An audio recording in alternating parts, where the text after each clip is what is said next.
Welcome to the Den of Soul.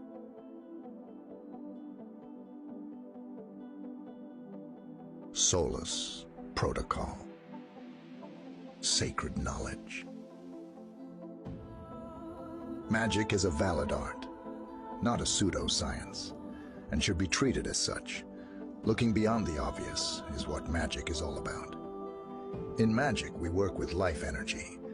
This energy is not random or chaotic. It is ordered and conforms to precise laws. The ultimate conclusion must be that there is intelligence behind energy, and that this intelligence can be approached and contacted.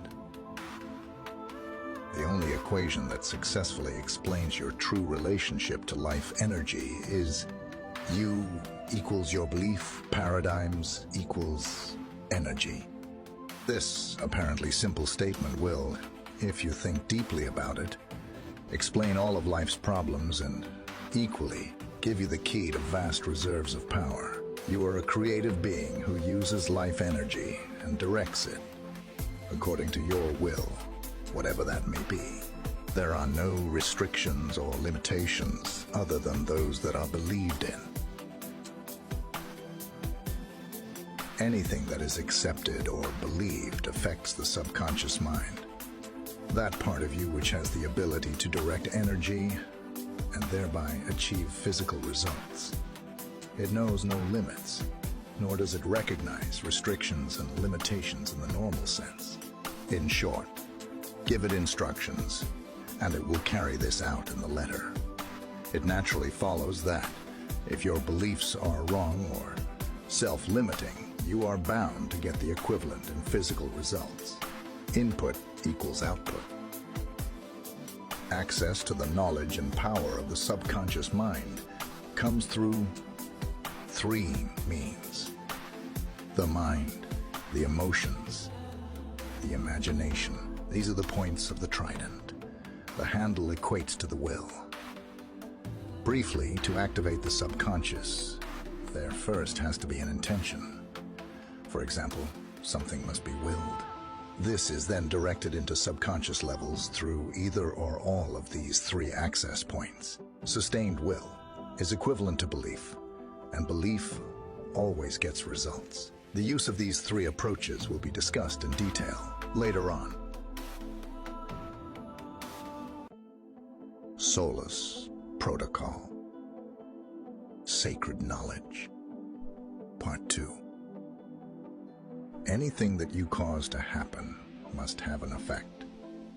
The law of cause and effect is perfect and cannot be disputed or bypassed.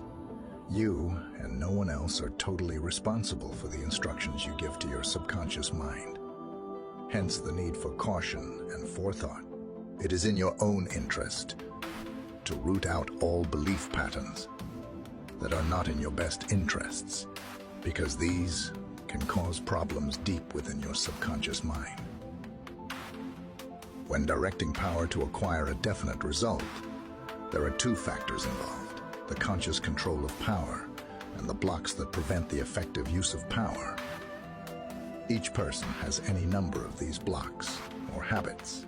They manifest as fears, phobias, compulsions, strange ideas, and beliefs or non-beliefs that you have accepted without thinking. Magic can only be effective when all the blocks are realized and replaced by truth. Tackle each block as you come to it. If something appears not to work, then there is a reason for this. For example, a ritual for healing will not work if the recipient does not truly desire healing. Humans have wills of their own. It may take a long time for you to discover your blocks, but it is all a question of effort. The more you look for them, the quicker you will be rid of them. Magic, like every practical initiatory system, starts when you subdue the primitive instincts that govern your behavior. Only then is a positive relationship with the cosmos possible. The assertive element of the human brain, or the lower self, knows and uses our weaknesses to anticipate every challenge to its dominance. So determination alone is not enough. A sequential strategy is necessary to overcome your blocks, and we will fully deal with this in the next chapter. Welcome to the Den of Soul. Soulless Protocol. Symbolism and sigils. The key to the subconscious, especially from a magical point of view, lies in the use of symbols. Any valid symbol acts as a doorway between you and this powerful part of your mind. It is the key that unlocks the door to power and knowledge, if used correctly. Let us explore symbols, or, to be more precise, sigils. Sigilization, although derived from within a ceremonial paradigm, can be performed without complex ritual regalia and exacting periods of preparation. Sigils can be applied equally well to changing anything from the weather to some internal situation. For example, to come to terms with your anger or to spark inspiration for a specific project. Sigils are images that unconsciously represent your desire. The aim of sigilization is to create an image, usually a symbol of some type, that represents your magical intention. The image is made in such a way that your conscious mind will not make an immediate connection between it and the object of your desire. Sigils work by exploiting a fundamental difference in the way the conscious and subconscious minds operate. They operate at a point halfway between the conscious and subconscious levels. Sigils hover between the two realms, opening a channel between the rational, logical mind of mundane reality and the symbolic, magical realm of the subconscious. When a sigil has thus been cast, it is then forgotten. Forgetting what you just did can often be the hardest part of the process. Magic works when the subconscious is left alone to do its job. The sigil floats away from conscious awareness and into the depths of the subconscious. As long as you do not dwell on the intention, whenever it pops up into normal consciousness, it should not matter too much. In other words, you need to forget what you want in order for the subconscious to get to work on your desire. You can find sigils and more at thedenofsoul.com. Soulless Protocol. The Temple. Part 2. This exercise may be done seated, or you may lie on the floor. Your eyes may be open or closed. Your goal is to build up in your imagination an inner temple in which you can perform visualization with far greater effect.